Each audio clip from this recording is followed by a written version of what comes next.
Hello and welcome to the Spirit of 76 Museum. I am Becky Norton and I'm here with Jenny Arntz, Director of Main Street Wellington. As you can see, we're looking a little bit patriotic today because I'd like to talk to you a little bit about November 11th. In particular, I would like to talk to you about November 11th, 1918. That was when the armistice was signed to stop World War I, and we know it now as Veterans Day.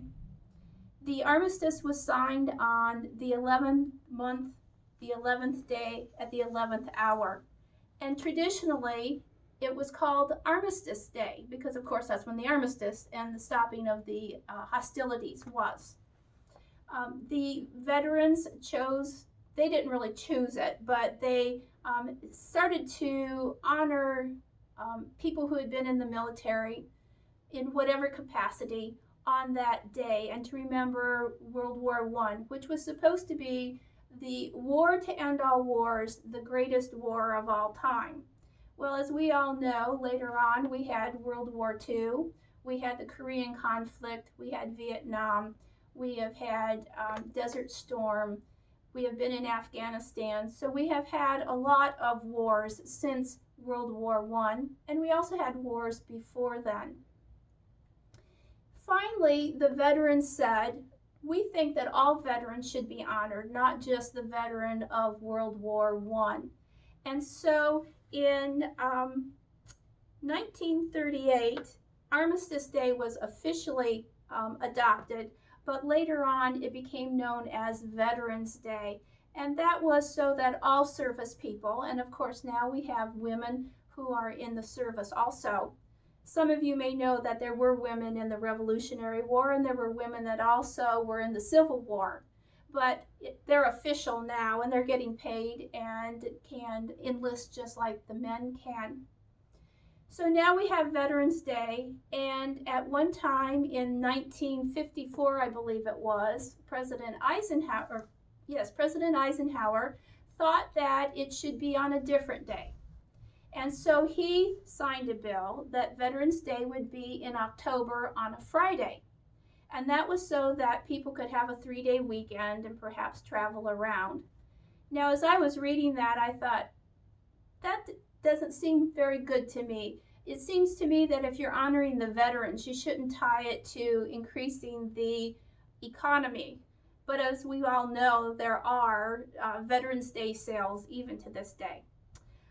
But the veterans again said, October, that doesn't seem right. And the people in America said, we're not going to do this in October. So they quit doing anything in October and went back to celebrating or honoring the veterans November 11th on whatever day that it happens to come on. I'm disappointed this year that there will be no assemblies at the schools because of the pandemic that we're suffering from. And so I wanted to have this video just to talk a little bit about our veterans. Veterans that have been in war don't want to talk about what they have seen or what they had to do. Veterans who didn't serve in war oftentimes feel like, well, we didn't do as much as the veterans who were in a war.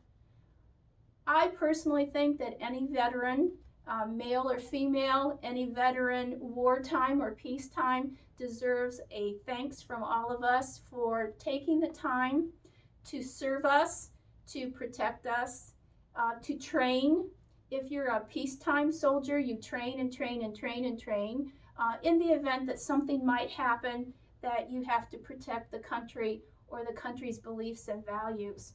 So I think great thanks go to them, and I think great thanks go to the veterans who have served in war and have had to see things and do things that are unforgettable to them and unimaginable to us. So take some time, if you would, on November 11th, thank a veteran. Think about the veterans that are no longer with us, and thank the veterans that you see, and be a good citizen and uphold your community and uphold each other in these times, because that's what the veterans would want you to do.